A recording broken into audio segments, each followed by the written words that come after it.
साथियों, आज मौर्य क्रांति संघ इस संगठन के द्वारा चौथी राज्य स्तरीय धनगर जागृति परिषद का आयोजन किया गया।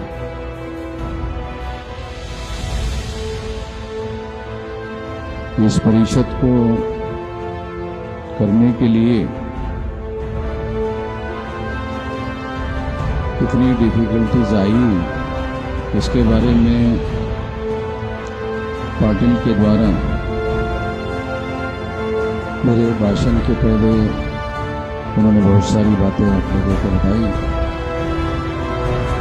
कि यहाँ के ब्राह्मण लोगों के द्वारा पुलिस वालों को कंप्लेंट किया गया और उस कंप्लेंट करने के आधार पर इसको करने के लिए इनकार कर दिया गया। पुलिस के द्वारा लिखित रूप से इसको करने के लिए मना कर दिया गया। तो ये जो लोग संविधान को नहीं मानते, संविधान के आर्टिकल 19 को, जिसमें freedom of speech and freedom of expression ये मौलिक अधिकार है, और इस मौलिक अधिकार के तहत हम लोग ये कार्यक्रम कर रहे हैं। और कार्यक्रम करने वाले लोग चाकू, छुरी, बंदूक, गोली, तलवार इसका उपयोग नहीं कर रहे। जो संविधान के दायरे में रहकर अभिव्यक्ति की आजादी का जो मौलिक अधिकार है आर्टिकल 19 के तहत, उस अधिकार के तहत ये कार्यक्रम कर रहे हैं। कि संविधान ने मौलिक अधिकार दिया है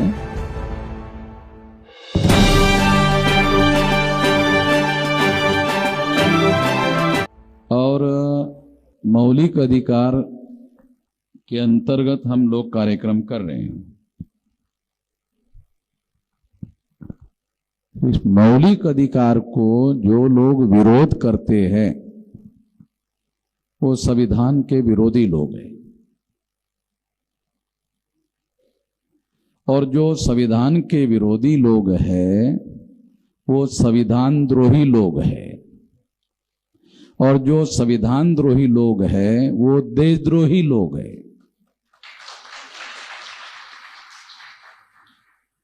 तो उन पर देशद्रोह का मुकदमा लगाना चाहिए। ये कानून के दायरे में बोल रहा हूं। कानून मुझे समझ में आता है क्योंकि मैं यहाँ नॉर्थ इंडिया से एक कार्यक्रम के लिए आया हूँ रात में 3 बजे। तो डेली कार्यक्रम कर रहा हूँ, और जहां जहां बीजेपी और आरएसएस की सरकार है वहां वहां उन लोगों को मालूम है, बीजेपी आरएसएस के लोगों को, कि वामन मेश्राम और उनका संगठन उनके साथ हर जिले में, हर स्टेट में संविधान के दायरे में रहकर बराबरी से लड़ने के लिए तैयार है।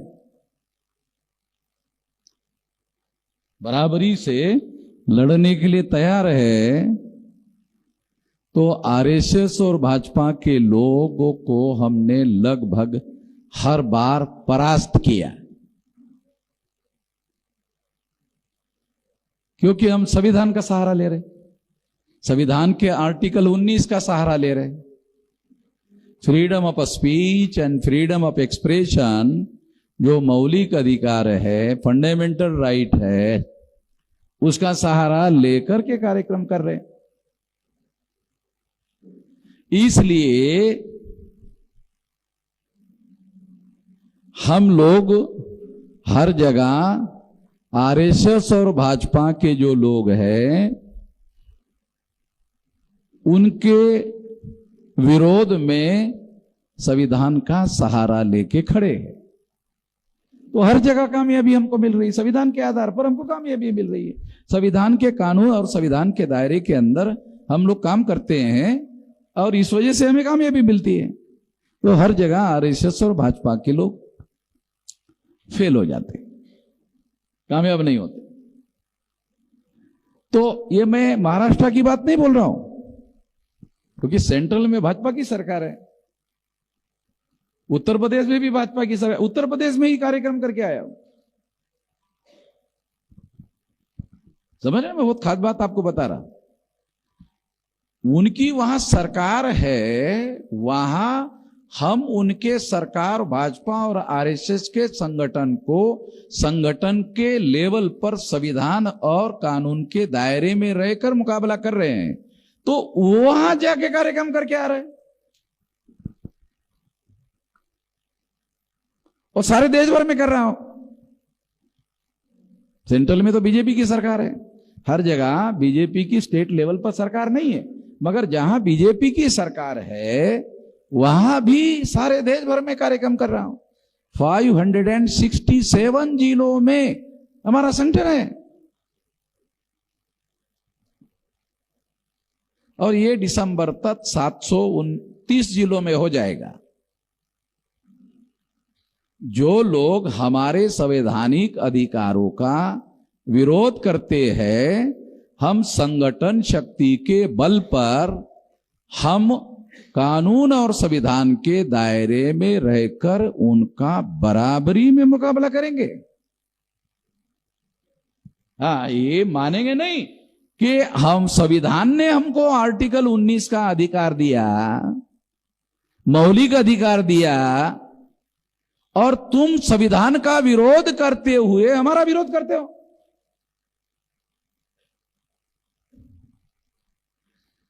तो जब हर जगह हमने उनको फेल किया, सेंट्रल में उनकी सरकार, राज्य में उनकी सरकार, दोनों जगह फेल किया, वहां कार्यक्रम किया मैं हर जगह ऑन रिकॉर्ड बोल रहा हूं। ये देखो, ये रिकॉर्ड हो रहा है भाई, करो ना, रिकॉर्ड करो। पुलिस वालों को भी अनुरोध है और रिकॉर्ड कर ले। अगर आप रिकॉर्ड नहीं कर रहे हो, रिकॉर्ड का आपके पास साधन नहीं है, तो मेरे से एक कॉपी दे देना पुलिस वालों को।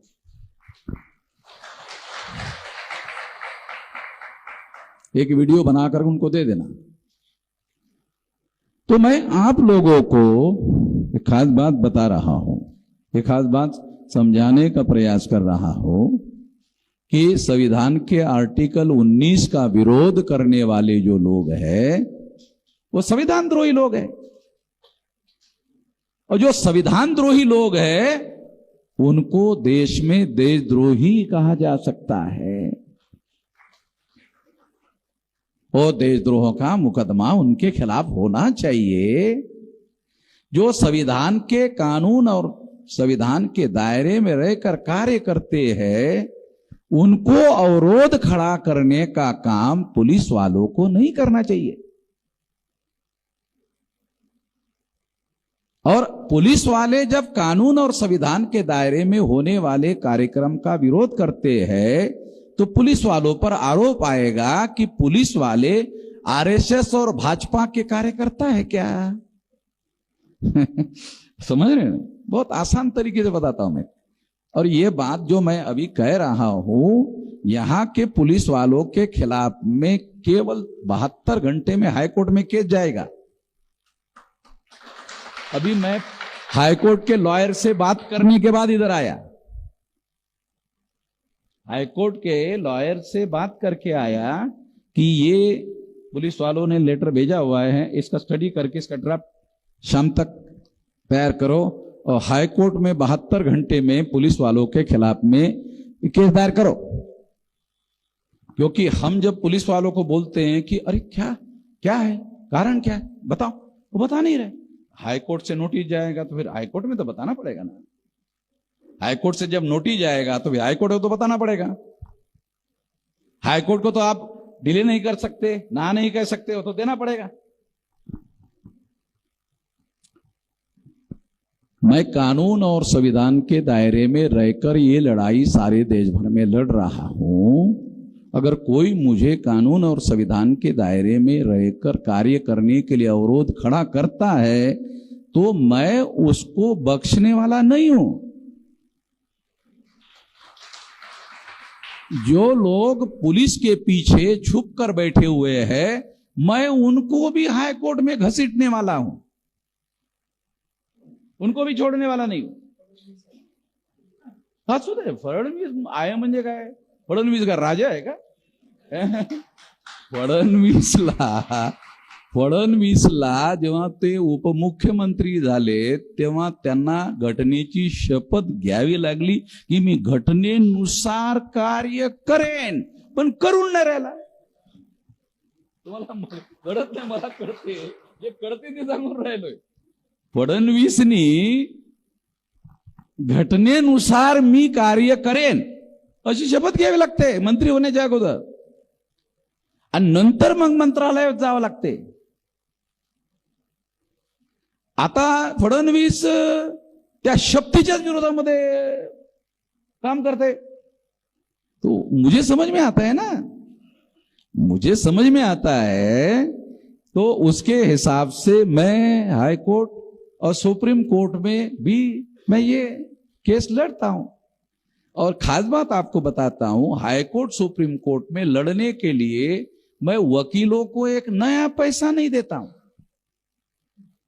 आप लोगों को पता नहीं मेरा काम करने का तरीका, एक नया पैसा नहीं देता हूं, मैं वकीलों से चंदा लेता हूं। इन लोगों को पता नहीं है, हाई कोर्ट सुप्रीम कोर्ट में मेरी केस लड़ने के लिए 2-2, 4-4, 5-5 वकील जो है सुप्रीम कोर्ट में मुफ्त में लाइन लगा के खड़े होते हैं, क्योंकि उनको मालूम है कि आदमी फकीर है, ये कोई गलत काम करता नहीं है, कानून के विरोध में काम करता है। अरे बाबा साहब आंबेडकर हमारे बाप ने ही संविधान लिखा, तो हम संविधान के विरोध में जाकर कैसे काम करें? वो तो संविधान हमारे फेवर में है, संविधान हमारे विरोध में नहीं है, संविधान तो हमारे फेवर में है। जब संविधान हमारे फेवर में है तो हमें संविधान के दायरे में रहकर कार्य करने से ही फायदा है, संविधान के विरुद्ध में जाके काम करने की क्या जरूरत है? उन लोगों को संविधान के अवरोध उनके लिए, संविधान की वजह से उनको प्रॉब्लम है। मनुस्मृति ने उनको अधिकार दिया था, उनका संविधान, उन्होंने हमको अधिकार नहीं दिया था। 26 जनवरी 1950 को जो संविधान लागू हुआ, उस संविधान ने मनुस्मृति को रद्द कर दिया, और जो संविधान लागू हुआ उसने इस देश के SC, ST, OBC माइनॉरिटी के लोगों को, जिनको अधिकार नहीं था, उनको अधिकार दिया। केवल अधिकार नहीं, मौलिक अधिकार। ये भी हमारे बहुत सारे लोगों को समझ में नहीं आता कि अधिकारों में और मौलिक अधिकारों में क्या फर्क है। मौलिक अधिकार के विरोध में सुप्रीम कोर्ट को भी फैसला देने का अधिकार नहीं है। मौलिक अधिकार के विरोध में सुप्रीम कोर्ट को भी फैसला देने का अधिकार नहीं है। आप लोगों को लगता होगा कि शायद मैं कुछ गलत बोल रहा हूं, चलो मैं सुप्रीम कोर्ट का फैसला ही पढ़ के सुनाता हूं। ये आज का अखबार है नव भारत, कल का परसों का नहीं, आज का सुप्रीम कोर्ट का फैसला आपको पढ़ के सुनाता हूं, पुलिस वाले भी सुन ले, मैं जेरॉक्स कॉपी आप लोगों को, पुलिस वालों को देता हूं। सुप्रीम कोर्ट के चीफ जस्टिस ने क्या कहा? मुकदमे के दर्द के बिना राय रखने का अधिकार।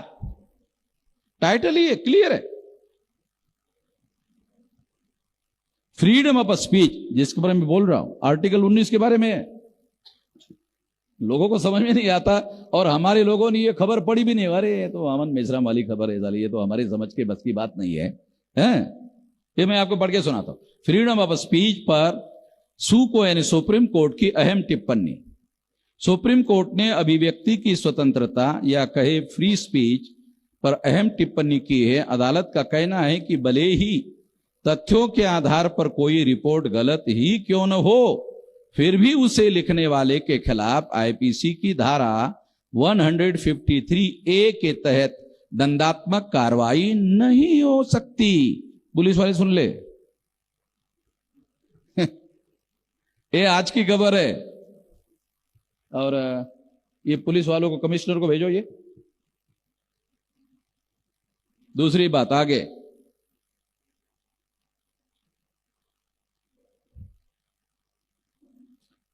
सुप्रीम कोर्ट ने कहा कि फ्री स्पीच का मतलब मुकदमे के डर के बिना अपना दृष्टिकोण रखना है। शीर्ष अदालत ने यह भी कहा कि पत्रकारों को उनके जरिए लिखे गए आर्टिकल को लेकर विभिन्न समुदायों या समूहों के बीच दुश्मनी बढ़ावा देने के लिए मुकदमा नहीं चलाया जा सकता। तो पत्रकारों पर नहीं चलाया जा सकता। मैं पत्रकार हूं और लेखक भी हूं, बोलने वाला भी हूं, मेरे ऊपर भी नहीं चलाया जा सकता। सुप्रीम कोर्ट बोल रहा है। मीडिया संस्थानों से लेकर राजनीतिक नेताओं तक के ऊपर उनके बयानों और रिपोर्ट्स को लेकर केस दर्ज हुए हैं, जिन्हें उन्होंने सीधे तौर पर फ्री स्पीच का उल्लंघन बताया। एडिटर गिल्ड ऑफ इंडिया के अध्यक्ष और उसकी फैक्ट फाइंडिंग टीम के सदस्यों ने हाल ही में मणिपुर में मैती और कुकी समुदायों के बीच हिंसा को लेकर एक रिपोर्ट पब्लिश की। इस रिपोर्ट को भड़काऊ बताते हुए उनके ऊपर एफआईआर दर्ज की गई थी। उसके बारे में सुप्रीम कोर्ट कह रहा है गलत रिपोर्ट भी दंडनीय अपराध नहीं, तो गलत स्पीच भी नहीं है, गलत रिपोर्ट नहीं तो गलत रिपोर्ट तो लिखा हुआ है, तो बोला जा रहा है। सुप्रीम कोर्ट ने फ्री स्पीच और प्रेस फ्रीडम के महत्व को लेकर बात की। अदालत का कहना था कि तथ्यात्मक रूप से गलत रिपोर्ट भी आईपीसी की धारा 153A के तहत दंडनीय अपराध नहीं हो सकती। धारा 153A के तहत धर्म, जाति, जन्मस्थान, निवास, भाषा आदि के आधार पर विभिन्न समूहों के बीच दुश्मनियों को बढ़ावा देने और सद्भाव बिगाड़ने पर कार्रवाई होती है। इसमें 3 साल तक की जेल भी हो सकती है। ईजीआई के ऊपर मणिपुर के रहने वाले एक व्यक्ति ने केस दर्ज किया है। चीफ जस्टिस डीवाई चंद्रचूड़ की अध्यक्षता वाली पीठ ने कहा वे अपना दृष्टिकोण रखने के हकदार है। मैं भी दृष्टिकोण रख रहा हूं। और चंद्रचूड़ पुण्यातलेच आहेत, पुण्यातलेच आहेत, इकडचेच आहेत। खेड म्हणजे कुठं इकडचेच आहेत ना। आणि ते चीफ जस्टिस आहेत आणि त्यांचे वडील पण होते। माहित आहे मला, मी या लोकांवर दररोज निगा ठेवतो। त्या ज्यांच्याकडे सत्ता आहे, ज्यांच्याकडे ताकद आहे, त्यांच्यावर मी सर्वात बारीक नजर ठेवतो की ते करतात काय। हे सुप्रीम कोर्टाचा निर्णय सांगून राहिलो तुम्हाला। आणि तेही 153 ची भीती पोलीसवाले कायम दाखवत राहतात त्याच्या बाबतीमध्ये। लक्षात पडेल, त्याची भीती दाखवत राहतात 153।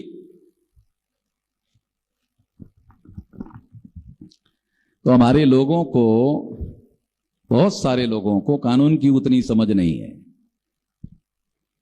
कानून की समझ नहीं है तो हम लोग सारे देश भर में ये लड़ाई लड़ रहे हैं। तो मुझे बारीकी केवल लिखे हुए कानून की नहीं, मुझे कानून के बारीकियों की जानकारी है, सुप्रीम कोर्ट के प्रीवियस डिसीजंस की जानकारी है, उसके इंटरप्रिटेशन की जानकारी है, सारी बारीकियों की जानकारी मुझे है, मैं जानता हूं। अभी मैं जब आ रहा था तो पुलिस के अधिकारी लोग मुझे कह रहे थे कि जरा खबरदारीनं बोललं पाहिजे। माझ्या मनात विचार आला, त्यांना बोलण्यासाठी आला होता। साहेब तुम्ही भाषण लिहून द्या, मी वाचून दाखवतो, असा विचार आला होता। म्हणजे पोलीस विभाग आहे तुम्हीच चालवा, आमचं संघटन आहे तुम्हीच चालवा। म्हणजे मला समजत नाही की पोलीस अधिकाऱ्यांना कायदा कळत नाही, माझ्यासारखा गैर अधिकारी असणाऱ्या माणसाला कायदा कळते असं म्हणणं बरोबर आहे का? नाही आहे ना। पोलीस लोकांना कळते, पण पोलीसची अडचण काय? आम्ही त्यांना विचारतो काय अडचण आहे, तुम्ही आम्हाला सांगत पण नाही काय अडचण। तुम्हाला माहित नाही आम्हाला वरतून किती दबाव आहे। अरे पण वरतून ते पोलीसवाले काय म्हणतात, तुम्हाला माहित नाही आम्हाला वरतून किती दबाव आहे। मग तो दबाव कायदेशीर असेल तर आम्हाला लिहून द्या ना, तो कायदेशीर नाहीये। लक्षात, म्हणजे वरतून दबाव आहे तो कायदेशीर नाही आहे. कायदेशीर असता तर आम्हाला कायदेशीर लिहून दिलं असतं. कायदेशीर काहीच लिहून देत नाही.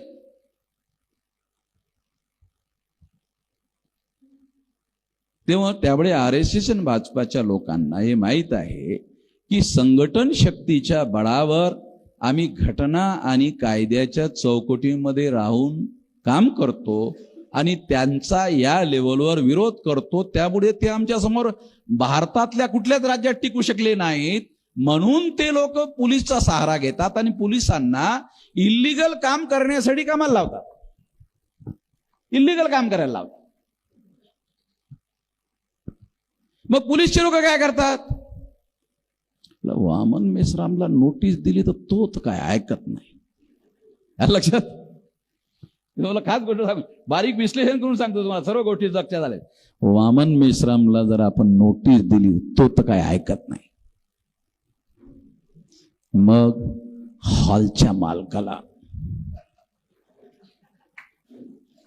तो वामन मेश्राम इतका मजबूत थोडी असते, त्याला धंदा करायचा आहे. त्या हॉलवाल्याला धंदा करायचा असतो. मग तो काय विचार करतो? पोलिसांबरोबर कशाला खेटे घ्यायचे, तो असा विचार करतो.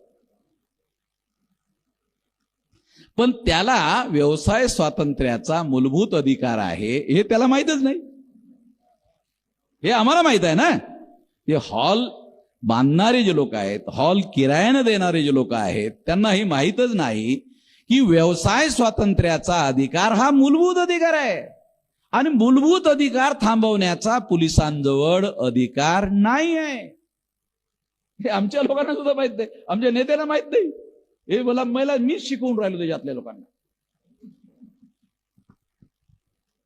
बाबासाहेब आंबेडकरांनी आमच्या लोकांना आर्टिकल 19चा जो अधिकार दिला, अरे तो आम्हाला हे सर्व करण्यासाठी, आम्हाला संघटन बांधण्याचा, संघटन चालवण्याचा, संघटन संचालन करण्याचा, भाषण करण्याचा, संभाषण करण्याचा. आणि आता चंद्रचूड काय म्हणतात? कुठल्या प्रकारचा दबाव न घेता बोला, ठोकून बोला. हे लिहिले काय दंडात्मक फंडात्मक काय कारवाई होणार नाही, हे लिखित आहे. आता जजमेंटची कॉपी आता मी वकिलाला सांगितलंय, ओरिजिनल मागवा. ओरिजिनल कॉपी पाठवतो पुण्याच्या कमिशनरला आणि देशातल्या सर्व कमिशनरला लेटर पाठवतो, कव्हरिंग लेटर सहित. साहेब, भविष्यात लक्षात ठेवा. हे सुप्रीम कोर्ट म्हणते. म्हणजे कायदा आहे आणि एक इंटरप्रिटेशन आहे सुप्रीम कोर्टाचं. तेव्हा हे कळलं पाहिजे, आम्ही कुठल्याही मौलिक अधिकाराच्या विरोधामध्ये कोणाचं ऐकणार नाही. हरियाणामध्ये बीजेपीचं सरकार आहे, तिथल्या सरकारने मला जिल्ह्याचा कार्यक्रम करू दिला नाही. मग मी विचार केला, चायला हे जे हरियाणाचा जो मुख्यमंत्री आहे तो RSSचा कार्यकर्ता होता, त्याला RSSने मुख्यमंत्री बनवलं, म्हणजे खरं कारण RSS आहे. मग मी त्या हरियाणाच्या मुख्यमंत्र्याला सोडून दिलं आणि म्हटलं, चायला या भागवतला नागपूरला पकडतो. पोलिसांना सांगून राहिलो, लक्षात घ्या, ह्याच्या बापाला पकडतो. हे पोरं नातव जे आहेत यायला काय पकडायचं? बापाला पकडलं की पोरं नातव जमानत घ्यायला हजर होतात, त्याला न बोलतच येतात. नागपूरला 4.5 लाख लोकांचा मोर्चा काढला.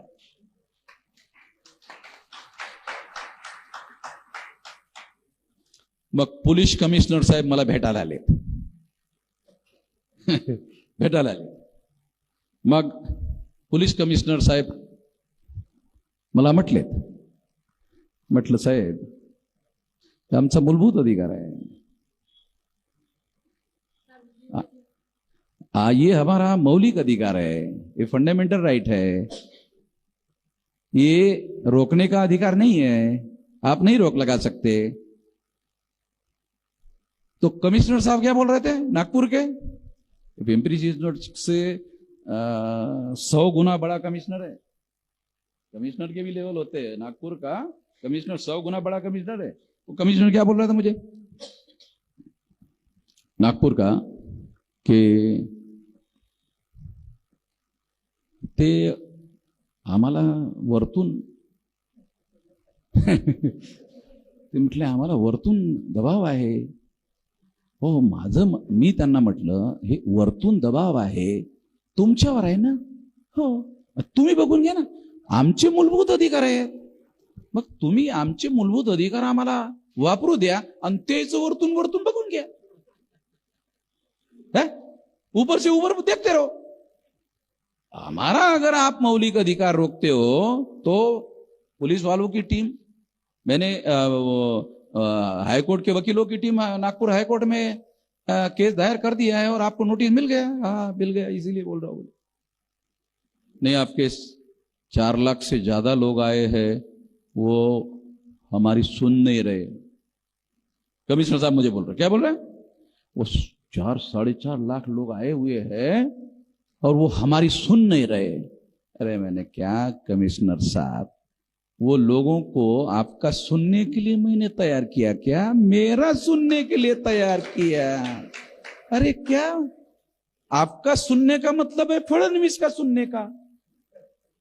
तो फडणवीस का सुनने के लिए हमने संगठन बनाया क्या? वो मेरे सुनने वाले लोग हैं, इसीलिए तो आया मैं आपके पास में. वो हमारी नहीं सुन रहे.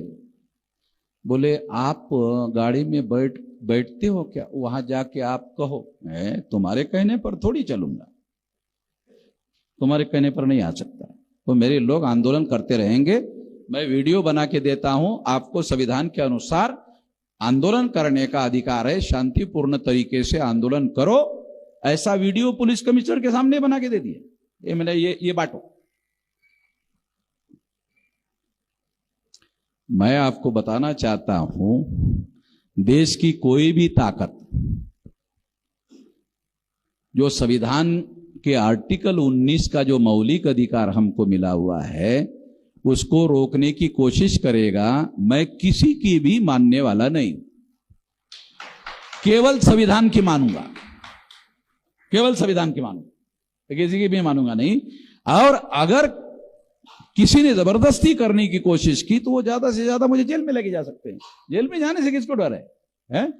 जेल में जाने से किसको डर है?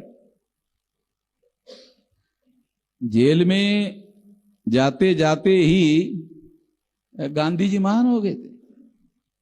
गांधी जी थोड़े महान थे, सिंगल हड्डी का आदमी था. आपने देखा गांधी जी? सिंगल हड्डी, डबल हड्डी का नहीं. अब देखो गांधी जी की अगर पैर टांगे देखो ना पुतले में, वो सिंगल हड्डी है. तो उनके खिलाफ इसी तरह से जेल में जाते जाते वो मानो. और 9 अगस्त 1942 को गांधी जी ने अंग्रेजों को कहा क्विट इंडिया, भारत छोड़ो. तो सारे देश के लोग मैदान में उतर गए. तारीखों के साथ बोल रहा हूं, काल्पनिक बातें नहीं बोल रहा हूं. 9 अगस्त 1942 को गांधी जी ने अंग्रेजों को कहा क्विट इंडिया, भारत छोड़ो. तो सारे देश के लोग 3 करोड़ लोग सड़कों पर उतरे. तो अंग्रेजों ने कहा बेड़ियां बिस्तर बांध के जाना ही ठीक रहेगा. तो उन्होंने गांधी जी को कहा ठीक है, हम लोग चले जाते. 9 अगस्त 42 के बाद अंग्रेजों ने जाने का निर्णय किया. इसलिए 9 अगस्त 42 को अगस्त क्रांति कहा जाता है. अगस्त क्रांति कहा जाता है.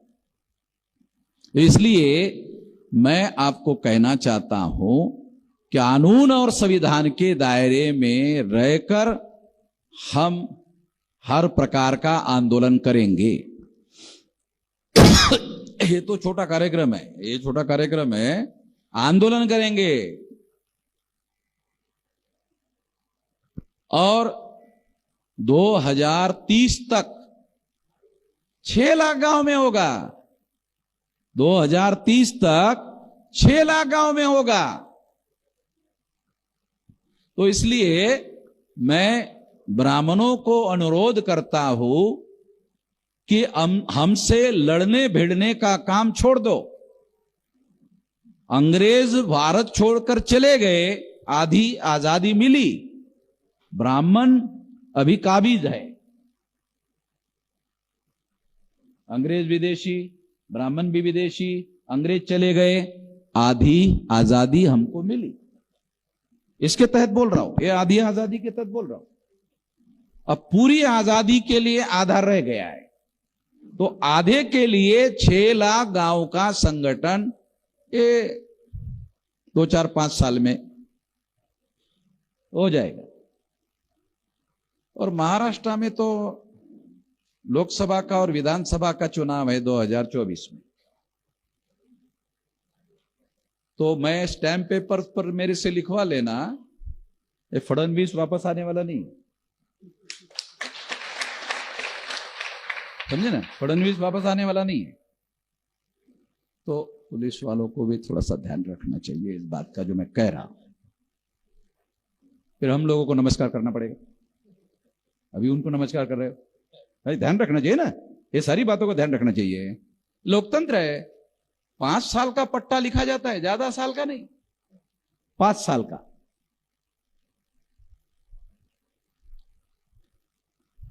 आणि आणखी ते महाविकास आघाडीमध्ये आम्ही सहभागी झालो नाहीत, आणखी झालो की संपलंच। हा लक्षात ठेवा, आम्ही मी जाहीर सांगून आलो, महाविकास मध्ये आम्ही गेलेलो नाही बरं, गेलो की उलटच झालं समजा, उशीरच लागणार नाही। म्हणजे निवडणुका येण्याच्या अगोदर सुद्धा उलट होऊ शकते।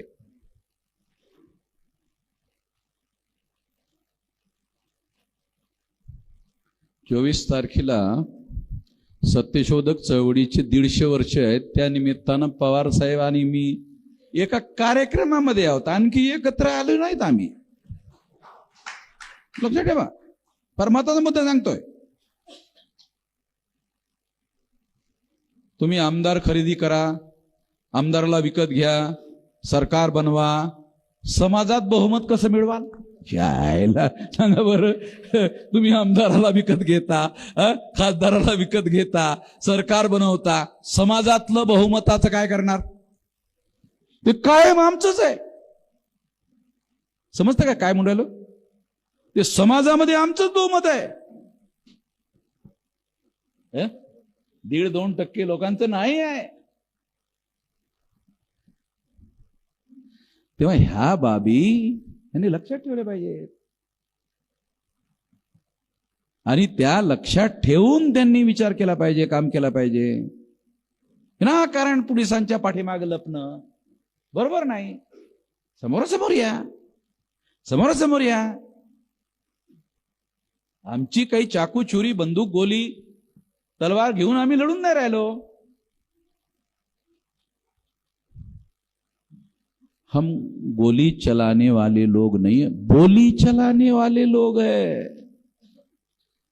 गोली नहीं, बोली चलाते हैं, बोली। आर्टिकल 19 के तहत बोली चलाने का अधिकार है हमारे पास, और इससे बाहर हम जा नहीं रहे।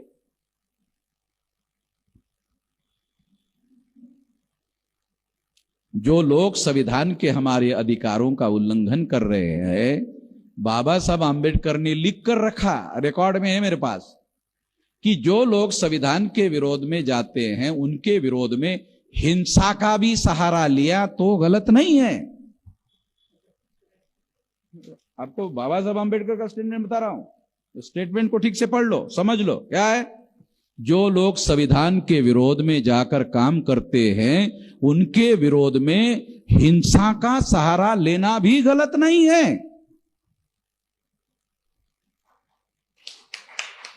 हे बाबासाहेब आंबेडकरचं स्टेटमेंट आहे, हे बऱ्याच लोकांना कळणार नाहीये, हे मला समजतंय ते तसं का बोलतात। कारण पहिल्यांदा जे लोक घटनेचा विरोध करतात मग त्यांना घटनात्मक संरक्षण कसं काय दिलं जाऊ शकते?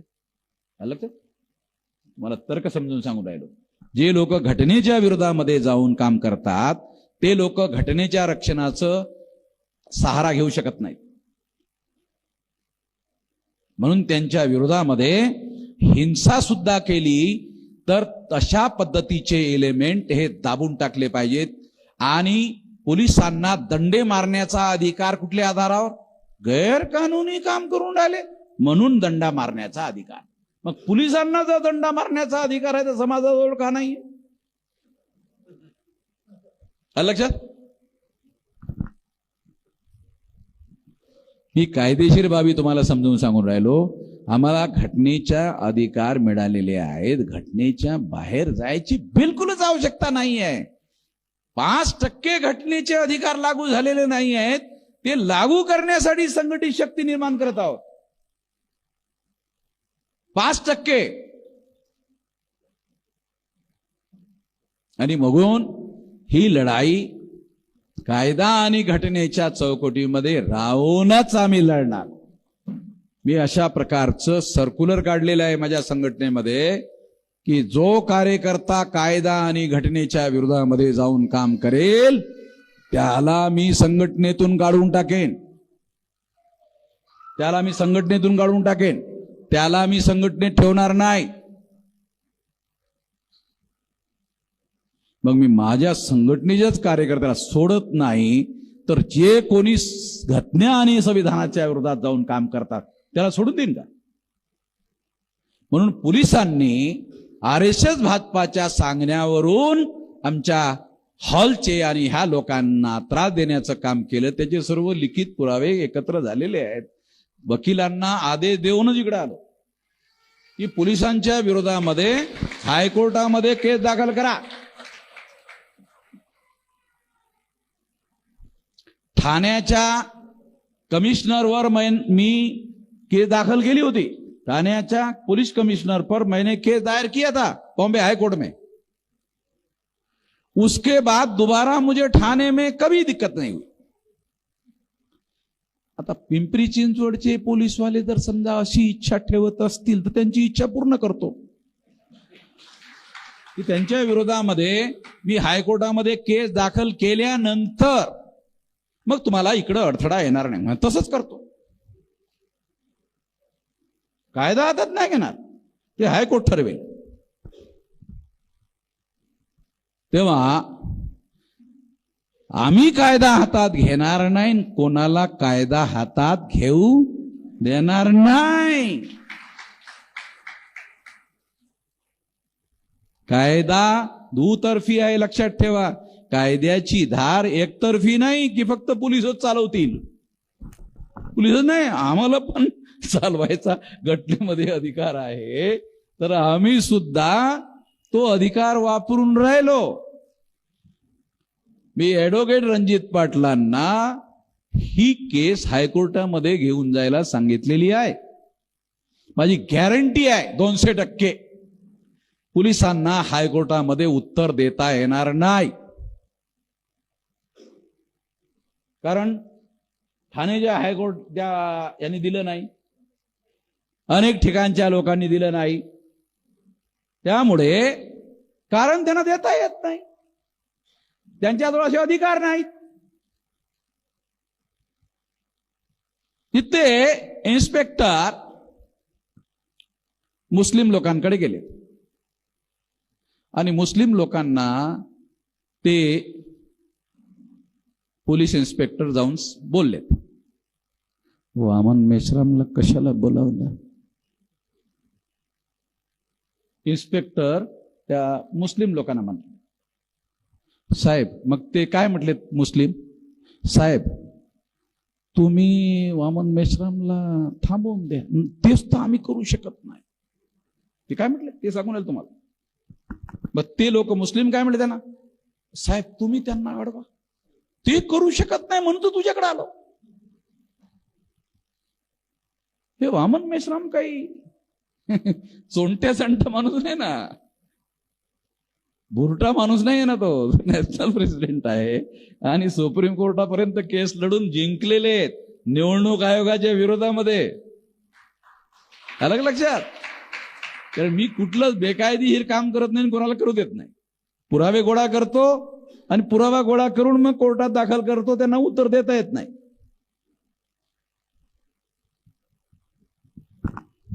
तेव्हा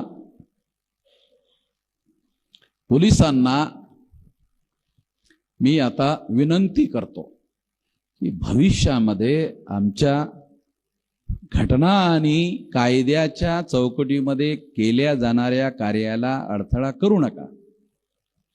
एन अपील, कांशीरामजींनी प्रेस इंडियन नावाच्या मॅगझिन मध्ये टायटल लिहिलं होतं, एन अपील अँड वॉर्निंग.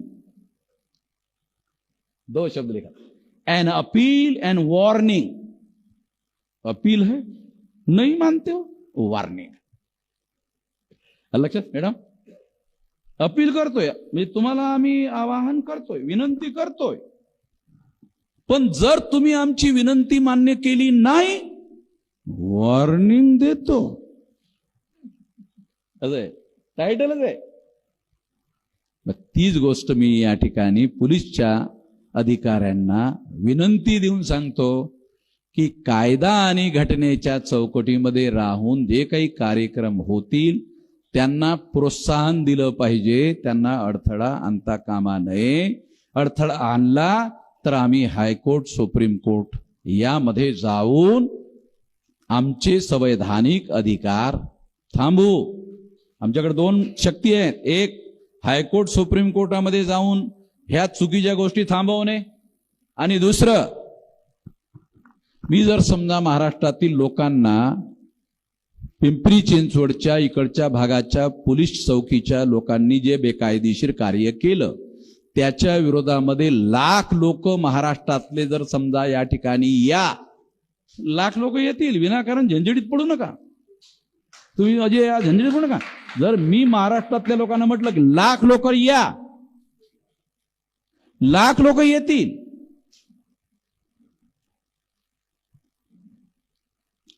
तेव्हा ही गोष्ट लक्षात ठेवा. पुलिस के साथ हमारा कोई झगड़ा नहीं है. वो लॉ को अमल में लाने वाली एजेंसी है, उनको कानून को अमल में लाने का काम करना चाहिए, बराबर है, वो करना चाहिए. हम कानून के दायरे में रहते हैं. जिन लोगों ने आपको, जिनकी सरकार है आरएसएस भाजपा की, उन्होंने आपको not on the record, of the record complaint किया है, और उसके आधार पर आप हमारे विरोध में गैर कानूनी तरीके से काम कर रहे हो, और हमको किसी प्रकार का कौन सा हमने अपराध किया और कौन सा गलत काम किया लिख के भी नहीं दे रहे हो. तो ये बात हम लोग बिल्कुल भी बर्दाश्त नहीं करेंगे, नाकाबिले बर्दाश्त है. मैं इस तरह की बातों को बर्दाश्त करने का आदी नहीं हूं. संविधान के उल्लंघन की बातों को मैं सबसे ज्यादा सीरियसली लेता हूं. आरएसएस के हेडक्वार्टर पर 4.5 लाख लोगों का मोर्चा केवल संविधान के उल्लंघन के विरोध में लेके गया था. तो आरएसएस के लोग हमारे साथ तब से पंगा लेने की कोशिश नहीं करते हैं, और इसके लिए उन्होंने दूसरा तरीका निकाला पुलिस को सामने करने का.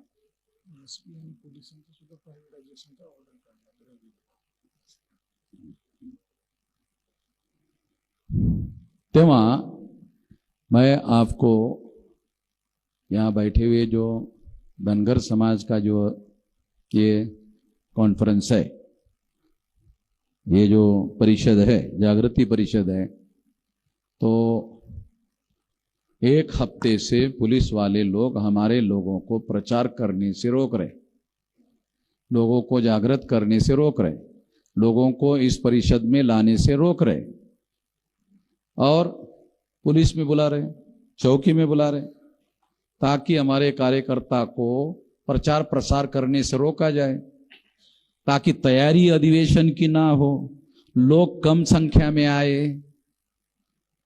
ये उनका सोचता है. ये पाटिल को और विलास खरात को मैंने कहा, अरे पुलिस वाले लास्ट में बोलेंगे करो, लेटर नहीं देंगे, करो बोलेंगे, तो उसके पीछे उनका मकसद रहेगा कि आपको ज्यादा से ज्यादा लोगों को तैयारी करने के लिए मौका ना दिया जाए. बोला था, मैं सब जानता हूं. मैं पहले ऐसा आंख लगा के देखता हूं तो मुझे दिखाई देता है. ये पहले पाटिल को भी बोला था, ये उनका मकसद है. तो ज्यादा से ज्यादा लोगों को तैयार करो. तो पाटिल साहब ने कहा कि लोग कम आए हैं, बसायला जागा नाही लोकायला, कमी लोक आलेत म्हणतात पाटील साहेब. एक तर माझं काहीतरी चुकते किंवा पाटील साहेबाचं काहीतरी चुकत असावं असं मला वाटते.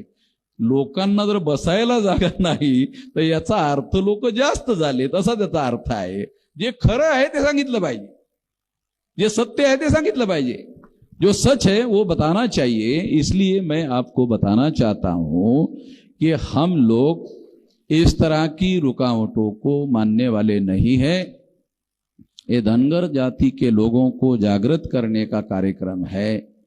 तो भाजपा आरएसएस के लोगों को क्या लगता है, अरे धनगर जाति के लोगों अगर आरएसएस भाजपा से कट जाएंगे तो फिर तो हम मुंह के बल गिर जाएंगे। तो धनगर लोगों के सपोर्ट की वजह से तो हम महाराष्ट्र में सत्ता में आए। धनगर अगर सपोर्ट निकाल देंगे, ये वामन मेश्राम अगर उनको जागृत करेंगे तो फिर भी जहाज आरएसएस और भाजपा की सरकार कैसे आएगी? ये तो धनगर लोगों के सपोर्ट की वजह से हमारी सरकार आई हुई है। हे लक्षात घ्या, फार महत्वाचा मुद्दा सांगतोय। हे राजकीय जागृतीच्या संदर्भातला मुद्दा है। इसलिए उनको क्या लगता है कि धनगर लोगों में जागृति का विचार नहीं जाना चाहिए। अरे ये हमारे पुरखों का विचार है, वहां से अशोका से लेकर चंद्रगुप्त से लेकर, बराबर है ना। आप चंद्रगुप्त को लेकर चल रहे हो, अरे चंद्रगुप्त कोई छोटा मोटा मामला है क्या? और चंद्रगुप्त का मामला केवल धनगरों का मामला नहीं है, देश के मूल निवासी लोगों का मामला है। इस देश में हमारा साम्राज्य था, चंद्रगुप्त का साम्राज्य था, चंद्रगुप्त के बाद में मौर्य साम्राज्य था, अशोका का साम्राज्य था, और आखिरी सम्राट पुष्यमित्र शुंग जो है उसने बृहदत्त मौर्य, सम्राट बृहदत्त मौर्य की पुष्यमित्र शुंग नाम के ब्राह्मण ने हत्या की है। ऐतिहासिक हिस्टोरिकल है। ईसा पूर्व 185 को सम्राट चंद्रगुप्त मौर्य के जो खानदान का सबसे बड़ा उत्तराधिकारी है सम्राट, उसको बृहदत्त मौर्य को पुष्यमित्र शुंग नाम के ब्राह्मण ने उसकी हत्या की। इतिहास है। इतिहास से हमको सबक लेना चाहिए। हमारे पुरखों ने सबक नहीं लिया तो फिर हमारे एक पुरखे की हत्या हुई। क्या नाम? विठोजी होडकर। म्हणजे इथून ती जी हत्या आहे त्याच्यातून जर धडा घेतला असता आपण तर ही हत्या थांबवता आली असती, पण ही सुद्धा हत्या झाली, आपण धडा घेतला नाही। तो धडा घेण्यासाठी तर ही परिषद आयोजित आहे। आपण धडा घेतला पाहिजे आणि धडा घेऊन आपल्याला आपल्या स्वातंत्र्याची, आपल्या मुक्तीची चळवळ या देशामध्ये चालवली पाहिजे। कायदा आणि घटना या चौकटीमध्ये आपल्याला अधिकार आहेत, सर्व प्रकारचे अधिकार आहेत।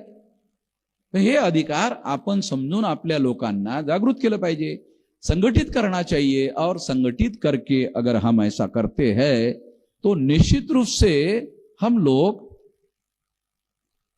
आजाद हो सकते हैं।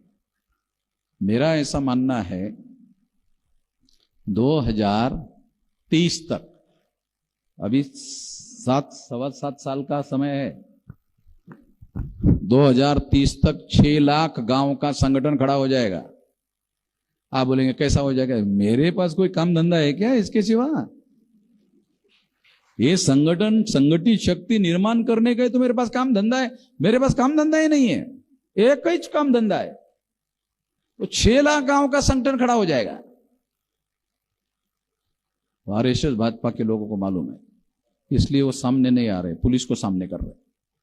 पुलिस में लोग, पुलिस आपले अधिकारी ते म्हटले साहेब मी तुमचाच आहे। म्हणलं मी पण तुमचाच आहे।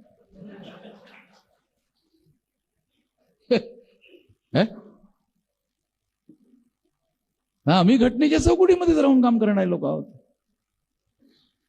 तेव्हा या देशामध्ये आपल्याला आपल्या पूर्वजांच्या हत्येपासून तडा घेतला पाहिजे आणि संघटित शक्ती निर्माण केली पाहिजे। त्या संघटित शक्तीचा उपयोग आणि प्रयोग करून आपल्याला आपलं स्वातंत्र्य मिळवलं पाहिजे, गुलामी संपवली पाहिजे आणि आपल्याला कुणाची हत्या करायचं काम करायला नको। आपल्याला कुणाच्या विरोधामध्ये, कायद्याच्या विरोधात जाऊन, घटनेच्या विरोधामध्ये जाऊन नाही, तर आपण आपलं राज्य प्रस्थापित करून समता, स्वतंत्रता, बंधुता और न्याय पर आधारित समाज और राष्ट्र का निर्माण करने का लक्ष्य बाबा साहब आम्बेडकर ने preamble of the constitution objective of the constitution में लिखा हुआ है। ये निर्माण करने के लिए हम लोग संगठित शक्ति का निर्माण कर रहे हैं, ताकि समता, स्वतंत्रता, बंधुता और न्याय पर आधारित समाज और राष्ट्र का निर्माण हो सके। इसके लिए हम संगठित शक्ति का निर्माण कर रहे हैं, इसके लिए लड़ाई लड़ रहे हैं। तो ये लड़ाई में कोई भी हमारा अवरोध खड़ा करेगा, हम किसी की नहीं सुनेंगे।